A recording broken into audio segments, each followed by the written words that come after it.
Yo, what's up guys? So this is part 2 of the teardown of the YZ450.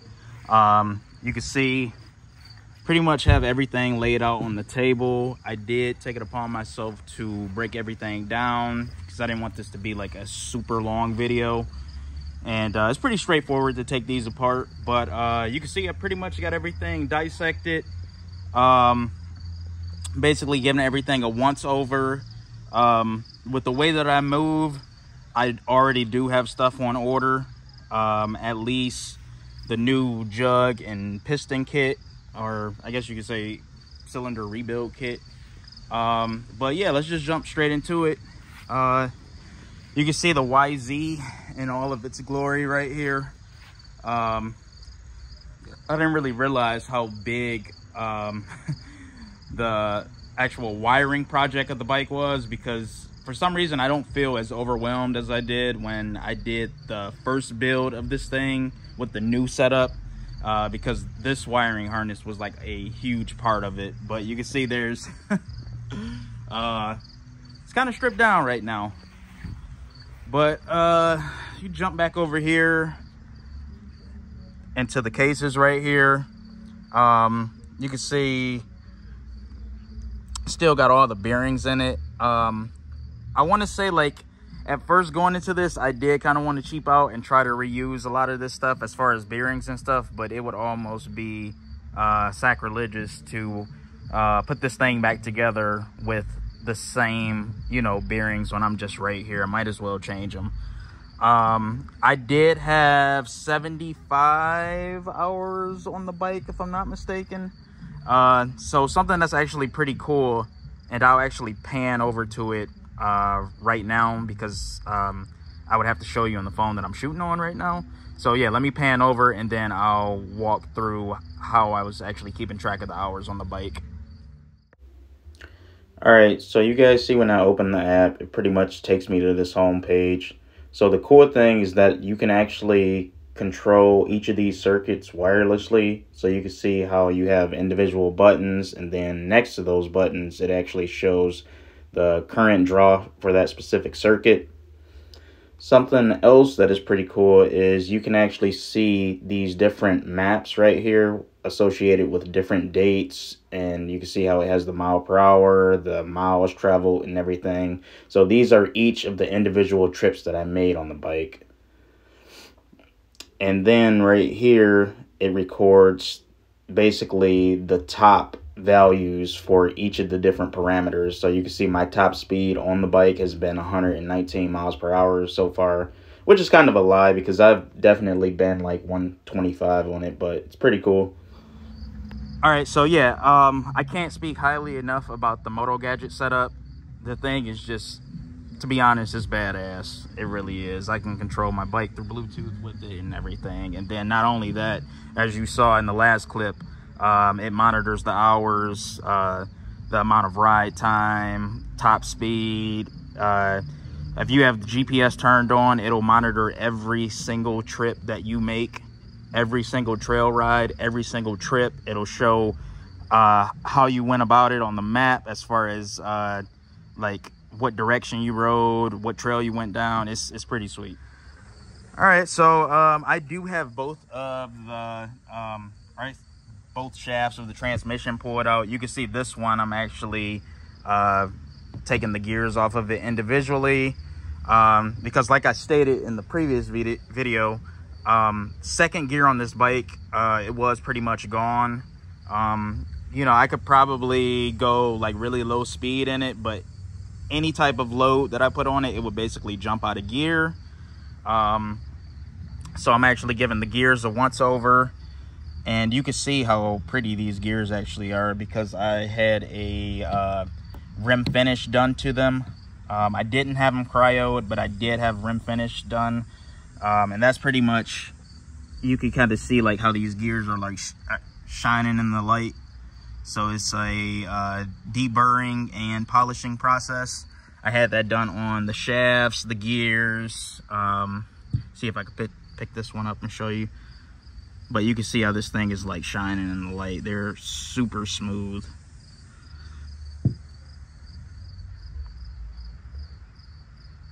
Yeah, the video almost really doesn't do it justice. Let me see if I can pick this one up and show you. But yeah, they look amazing. They're like super shiny. But yeah, so yeah, starting off, I guess we could go from the top down, or yeah, I guess top down, because that's how you would disassemble one of these anyways. So you can see right here, I have the cylinder head. Let's see if I can get this valve cover off. Oh. And yes, I am still running stock cams. Forgive me if some of this stuff is a little dirty. I'm cleaning it anyways prior to the new rebuild. But you can see I still run stock cams. This also had the rim polishing done on it, and you can, these kind of tell the whole story right here, because you can see how shiny these are. Like, I can literally see my reflection in them. So the cams actually look pretty good. I do have a lot of people asking me if I made any modifications to the valve train other than the obviously heavier valve springs and whatnot.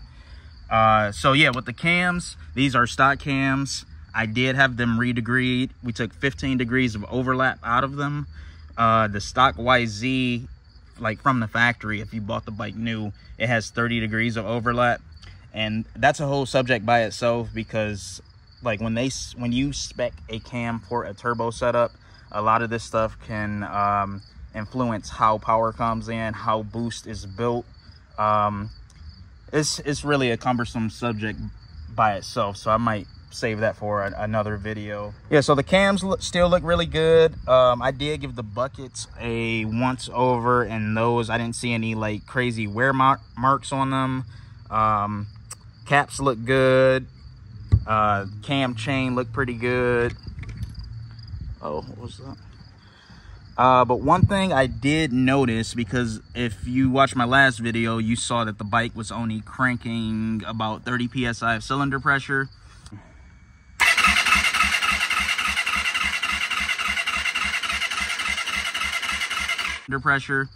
I did have a lot of people ask me whether I had a decompression valve, and you can actually see right here, this does have a decomp valve.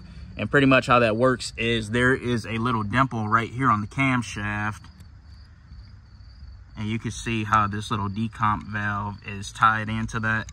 So when this cam rotates, that valve right there, I'm sorry, that little dimple right there, it actually slightly opens the exhaust valve to bleed a little bit of cylinder pressure, so the bike is easier to turn over with the electric starter. This was a big thing with kickstart bikes, because a lot of the higher compression builds, like they would be really hard to kick over, especially if you didn't have a non-electric start, I guess, calf muscle. but yeah, so once the bike is actually started, due to centrifugal force, it'll actually throw this weight out to where it'll bring this little dimple in, and then it has no effect on you know, opening that valve. Is just pretty much lobe on bucket at that point. All right, so something interesting that I did notice when I was giving the cylinder head a once over, because typically, you know, if you do a tear down, you'll want to look at the springs, the seats, the valves themselves, as far as the face goes, the stem, a bunch of stuff. So first thing I did check is the actual valve, the face of the valve itself. And then like a little trick that you can actually do is you can either fill the port with water, you can fill the chamber with water, or you could shine a flashlight on the back of it to get some type of indication physically of what type of sealing you have going on with the valves. So something that I noticed, and you can see I'm actually holding up a flashlight on the back side of this exhaust valve right here. See if I can get the camera to pick it up. And what do you know, that is the flashlight shining on the back side of a fully closed valve. So yeah, that's definitely an issue. Definitely. You can see I'm moving it back and forth, but that little shine of light that you see right there, that's actually the light from the flashlight. So, yeah, that's an issue. So we'll have to address that for sure. And then not only the sealing issue that I found with this valve in particular, something else that I found interesting when I looked in the exhaust runner, see if I can shine a flashlight in there so you can see it. But you can see in this port right here on the left that the guide looks like it has a bunch of oil soot inside of it. And you can see like on the outside of that guide, that's what that black stuff is. So I don't know if maybe if like one of the seals let go as well, or I don't know. I have to look into it. But to be quite honest, I am still running titanium valves on the exhaust side. And, you know, with the setup that I had previously, I never ran into an issue with it. When I tore it down, the valves actually looked still good. So I just pretty much, you know, rolled with it. But I might have to start looking into some either Inconel exhaust valve alternatives or stainless steel exhaust valves, because I think at this point I'm just making too much power, and then these aren't really holding up to the heat. But you will see in a lot of high performance applications that some people will run titanium intake and exhaust valves, but more times than not they're running an alcohol fuel. And you can kind of get away with it in that type of application because of the sheer cooling capability that alcohol has. So it kind of protects the valve in a sense. And you can see that this cylinder head has been ported. I did have this done by David Walls Racing down in Georgia. Did a pretty good job. But you can take a look at the port. So now we will jump into the actual cylinder itself. This is also something pretty interesting. So I get a lot of people also asking me questions on what type of modifications were done, I guess specifically to the cylinder. Typically like on higher horsepower applications, and this goes for anything really in motorsports. Usually when you start making pretty big horsepower, the first thing that you tend to have problems with is the head gasket. So I kind of wanted to be a little proactive in this sense to make sure that the actual head would seal well under boost pressure. So if you look really closely, you can see this stainless wire right here. And there is a little small gap right there where both ends of the wire butt up. So pretty much how this works is this actually creates a pressure point in the gasket. Sorry, I got those bolts in there. But it basically puts pressure around the fire ring, which actually seals the combustion pressure. And it focuses the sealing around the cylinder to you know, to pretty much make sure that no combustion pressure is leaking out the sides of the gasket. It is a really effective setup. The correct term for it, well, I don't even want to say the correct term because there's a bunch of different variants of this. This right here is just an O-ring.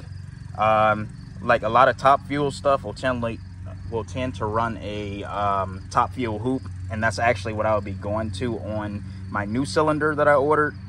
So and basically, instead of having that little gap right there and having wire that you push inside of this, the top fuel hoop is a one-piece ring design, so it doesn't have any breaks into it, and it is far superior. Typically with that setup, you would have a receiver groove machined into the head around where the fire ring would sit. So you can see in this setup that I have right here, this actually is still a stock flat cylinder head. It doesn't have a female receiver groove that this raised ring would seat inside. So yeah, I'll be switching to that on my new setup. And with that setup, you would actually run a copper head gasket, because basically as you fasten that cylinder head to the block, since the copper is such a soft metal, this ring right here, the raised O-ring, it'll basically push the copper head gasket into the groove that is machined into the head, and it works really well. So if you actually follow my channel, I actually have that done on my billet Hemi build that's going into my S10, and that's pretty much just like the ultimate head sealing, I guess, design. So, but it works really well. I'll do it on the new setup and make that a non-issue. It doesn't look like I was having any sealing issues with this setup. Head gasket looked pretty good. I mean, you can see some material was gone, but I never had indication that, you know, the head was leaking. The good thing about the Fuel Tech setup is I can actually run a coolant pressure sensor, and it'll basically log the coolant jacket pressure, because usually if you start having an issue where the gasket isn't sealing, the first thing that'll spike is that coolant pressure. That should be pretty consistent across the board at all times. So if you have a spike in that, that basically tells you that some combustion pressure is leaking into the cooling system. So that was something that I had the opportunity to set up with the Fuel Tech 550 that I currently run. I just never got around to setting it up. So with the new setup, that's also something that I'll be changing, is integrating that into the ECU system. So something that I've worried about since I've actually had this second setup going is the condition of the cylinder walls, because I will admit, first starting out with this new ECU system, I bumped my head a lot, and it was more so because of lack of experience from a tuning side. So luckily down the line, I did have some pretty knowledgeable tuners get involved with helping me get this thing to run like a top, like it was before the teardown. Shout out to R2. But yeah, starting out, I did milk the cylinder, or milk the oil and wash the cylinder down a lot with fuel, because this thing ran insanely rich when I first started out. And like I said, that was more so because of lack of experience.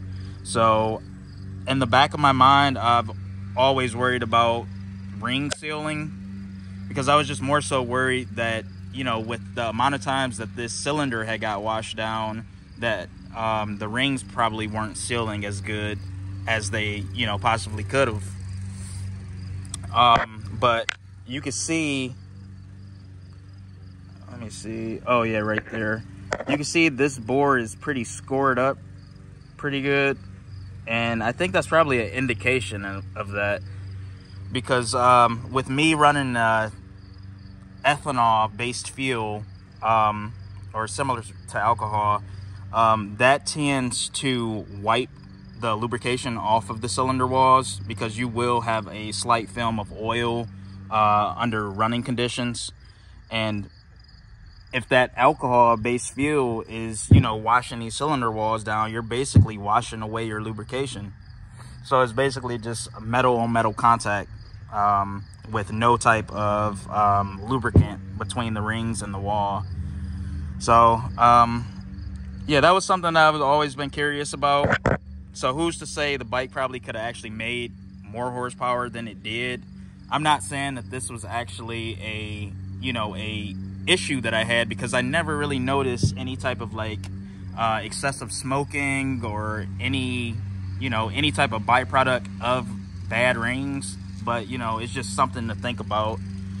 So it'll be pretty good thing starting off with a new cylinder this time around, with a tune that actually idles and performs pretty good. So I just thought that was worth mentioning. But as far as fasteners go, and I never thought that I would actually be able to say this, but I actually do run ARP studs in my bike, which is crazy. I thought it was so funny when I first purchased these, that, you know, that I actually have to run ARP studs in the freaking dirt bike. But I got these over from KMS Performance, because luckily, I want to say from 2012 and onward, Yamaha has been pretty consistent with retaining the same stud length and thread pitch across the years, and that's from, I want to say, like 2012 to current. So they had these listed for a, I want to say a 2012 WR450, YZ450, and yeah, they work perfect in my application. Haven't had an issue out of them, and this will be the third time that I'll be using these because I'm retaining them for the new setup as well. All right, so now we can actually jump over to the piston. In this setup, I actually ran a JE piston. You can see the part number right here. And actually, contrary to popular belief, I actually raised the compression with this setup. So prior to this, I ran 13.5 to 1. That was with the EcoBoost turbo setup. And on this setup with this JE piston, it actually raised the compression to 13.8 to 1. And man, I know some people might give me grief for that because for some reason people are just stuck on this old wives' tale that you need to lower compression in order to run boost, and that's just the furthest thing from the truth, especially with like these newer ECU setups. You could just get away with running a lot more compression on a lot of these more modern type engines. And to be quite frank, I think a lot of it has to do with E85 because of the cooling properties and whatnot. So it's just it's a lot of benefits to running E85 in itself. And to be quite frank, the plug looked pretty happy too.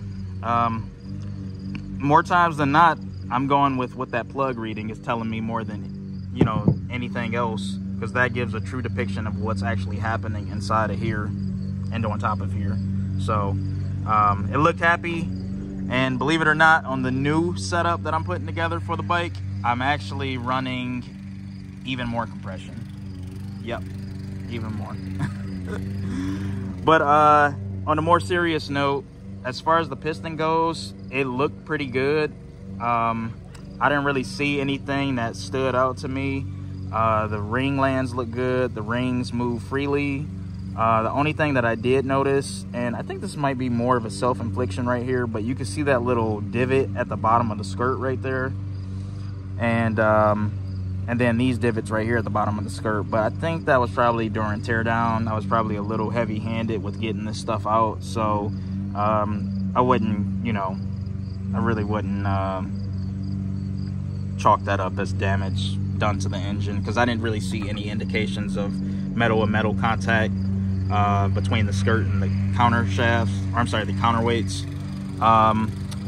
Only thing that I did notice on the skirt though are these score marks right here, and like I said, I think this is probably more so due to me milking that oil down and washing the cylinders down when I was first starting off, you know, trying to tune this thing, because it didn't really have any lubrication between the skirt and cylinder wall.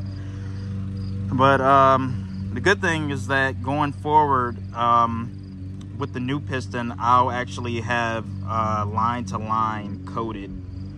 So it'll be skirted coats. It's a special silicone coating that is porous in nature, and basically the theory behind it is the micro pores that are inside of line-to-lines coating, they hold oil and they prevent stuff like this from happening. So I'll have that process done on the new piston when I get it in the mail, and hopefully, you know, I won't run into an issue like this again. But other than that, I'm sorry, I probably didn't even mention this, but as far as the crank goes, everything looks pretty good.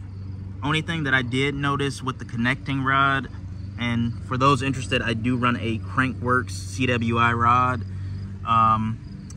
Only thing I noticed is this excessive bushing wear right here, and that almost looks like an indication of lack of lubrication.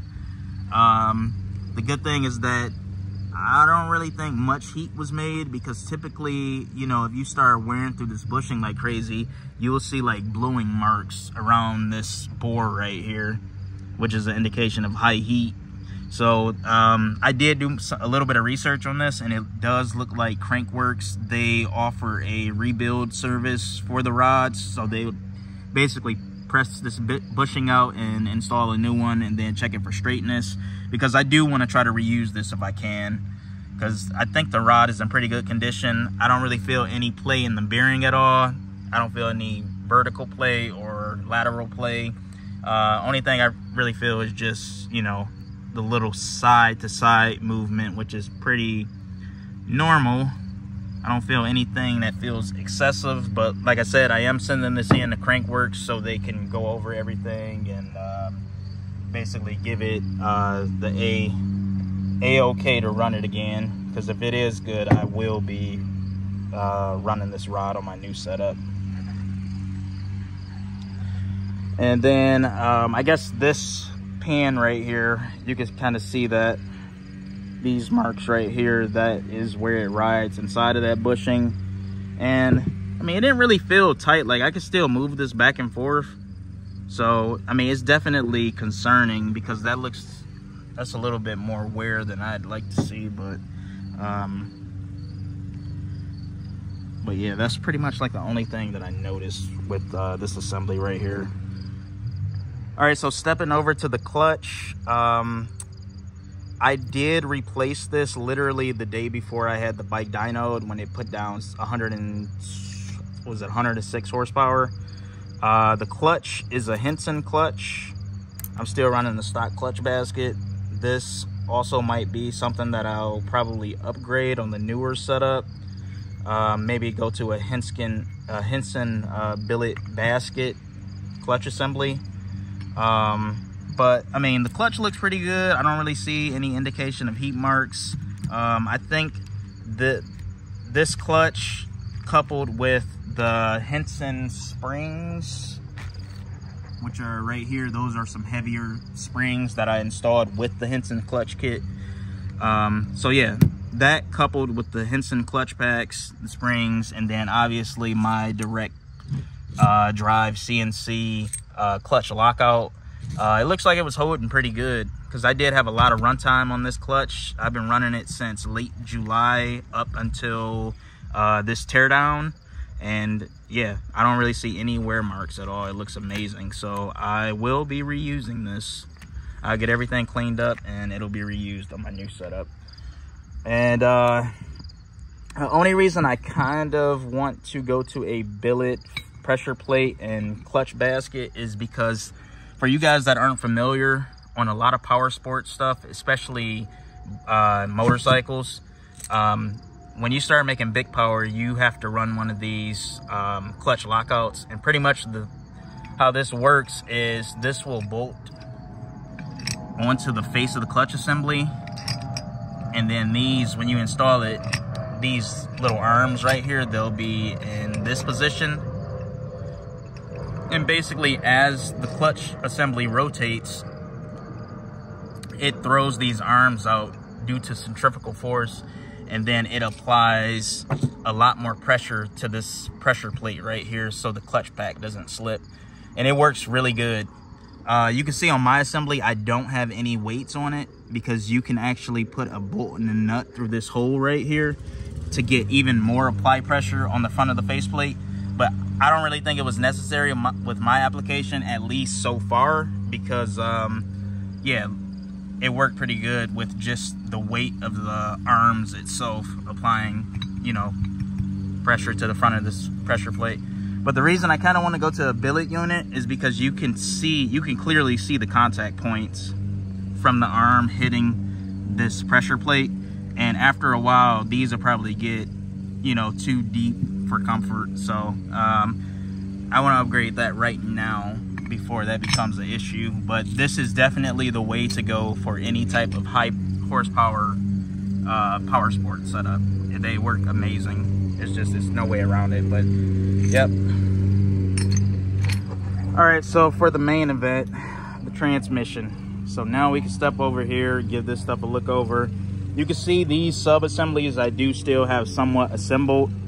I haven't had a chance to tear these down yet, because I want to go over them really carefully. Because that was kind of like the whole thing that, you know,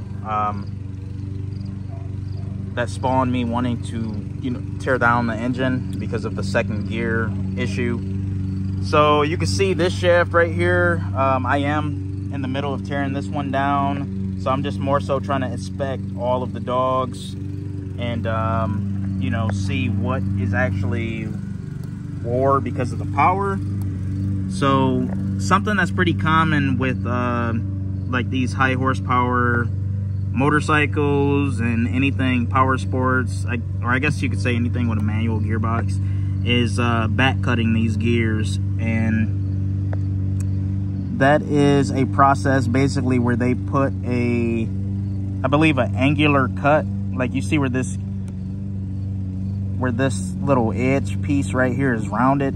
I believe they put some type of like angular cut to where the gears, like under load, they actually pull it together instead of like pulling apart, if I'm not mistaken. I got to do a little bit more research, but I know everyone's telling me that I should have it done. So I'm actually in talks with Cryo Heat right now, and once I get all these gears replaced that have these wear marks on them, I'll probably send everything out to them and you know, have them work their magic on it so this becomes a non-issue. But as you can see right here, there is definitely some wear on these gears, and I think it's more so just user inflicted because of the way that I shift the bike. So I know a lot of people give me crap for this in the videos, but I never other than really coming up to a stop and doing slow speed driving, I almost never use the clutch. So whenever you see me shifting in my videos under boost, it's just clutchless power shifting pretty much. And I'm pretty in tune with this bike, so I have a pretty good hang of it. But it looks like the gears aren't up to the task so much. So you know, it's definitely a weak link, but there's always room for improvement. And it sounds like by having the gears back cut, that might actually fix this. So numerous gears look like this. Knowing me, I might just basically retain the shafts and just start with the brand new set of gears, just so I know everything is A1 going into it. So we'll see. Right now I'm pricing everything out. I'm trying to retain as much of this stuff as I can, because this stuff is not cheap and I'm paying for it out of my pocket. I don't have any sponsors or anything, but I am open to having some though. So so email link is in the bio if you guys want to help out with this build, because on this new setup I'm shooting for some big power. See if we can make 150, 160 on one of these things. But yeah, I don't want to bore you with, you know, looking at all these gears, but I didn't notice any chipped teeth or any hairline cracks in anything. So yeah, so as far as the gears go, I do see a bunch of them with this type of wear on it right here. Second gear being the worst. So at the very minimum, that the second gear wheel and pinion gear are getting replaced.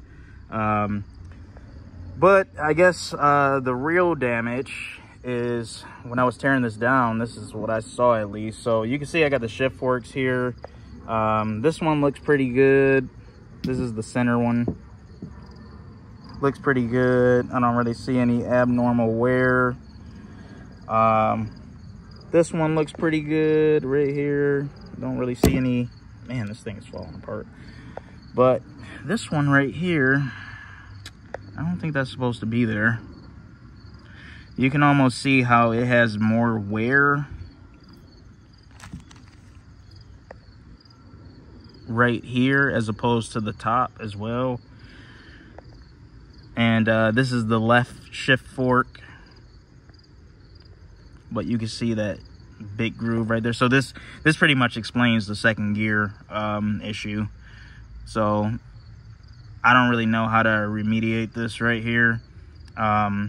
Maybe this is also because of the shifting as well, because like I said, the second gear dogs are wore down. So maybe with the gear popping out of place, maybe it was just like ramming into the shift fork, and that's what caused this material to get ground off right here. But either way, when the bike is rebuilt, I'll probably start off with a brand new set of left, right, and center shift forks. Just like I said, just to know that all of that stuff is new going in, and it's not a mix and match of new and used parts. So All right, so as far as the turbo goes, the good thing about this is this thing has been an absolute unit since I've been running it, since the birth of this second setup. So more than likely, this will be a carryover part on the new setup for the bike. So the main change that I'll be making on the new setup is I'm actually stepping up to a larger bore. So as of right now, I run a 97mm standard bore on this setup. I'll be stepping up to a 102mm bore with slightly higher compression. So it'll be pretty interesting to see, I guess, the power production between each setup, with the only difference being a larger bore and slightly more compression, with every other variable being pretty much equal. So yeah, it'll be pretty interesting to do an overlay between both setups.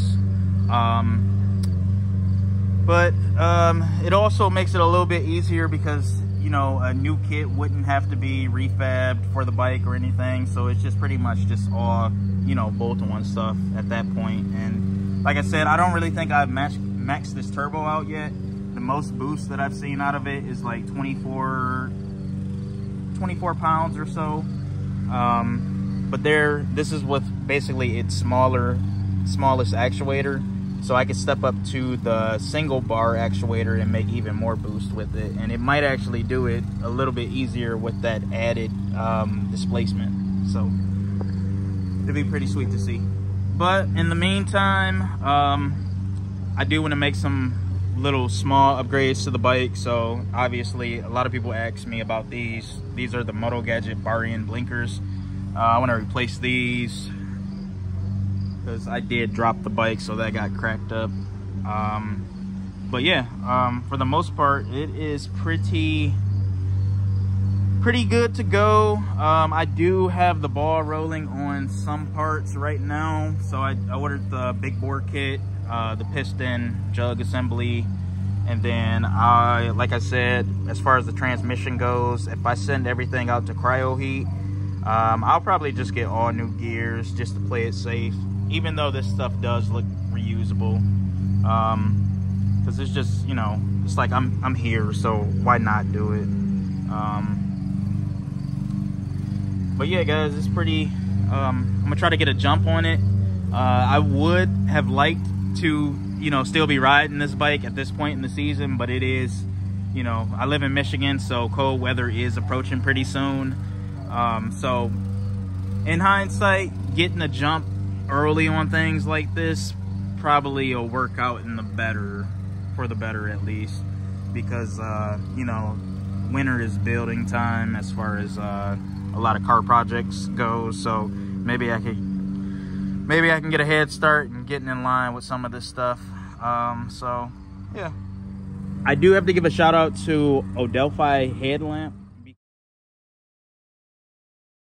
The product that they just sent me, this thing was a godsend with tearing this bike down at night, because that's usually when I tend to tear stuff down, like later in the day, with reduced light visibility. So you can see I actually have the headlamp on my head right now. It's super light and it is super bright. So you can see right here you have like two different buttons. So you just hit that and then you can cycle through. And then this is the headlamp right here, which is also insanely bright. So you can see I'm in my garage right now, or shed, with the door closed. But this is with the light off, and then this is with the light on, just to give you guys a depiction of how bright this thing is. So yeah, this is with the little flashlight on the side of the head. You can cycle through different dimming modes. And then this is with the actual like headlamp light bar piece on your forehead on. But it is insanely bright. So definitely good for you car guys out there, especially if you work on stuff at night like I do. But yeah, so I actually left a link down in my description. You can use the coupon code Street Sweeper to get 10% knocked off. And yeah, if you guys get some of these, it might actually help me get the bike out faster. So it helps both of us in the long run. But But yeah, guys, definitely stay tuned. Should have more videos soon, and I will keep you posted as the parts are rolling in for this thing, because I don't plan on having it down for long. But yep, give the link a look in the description. Pick up one of these nice Odelfi headlamps, and yeah, keep riding, keep wrenching. Peace.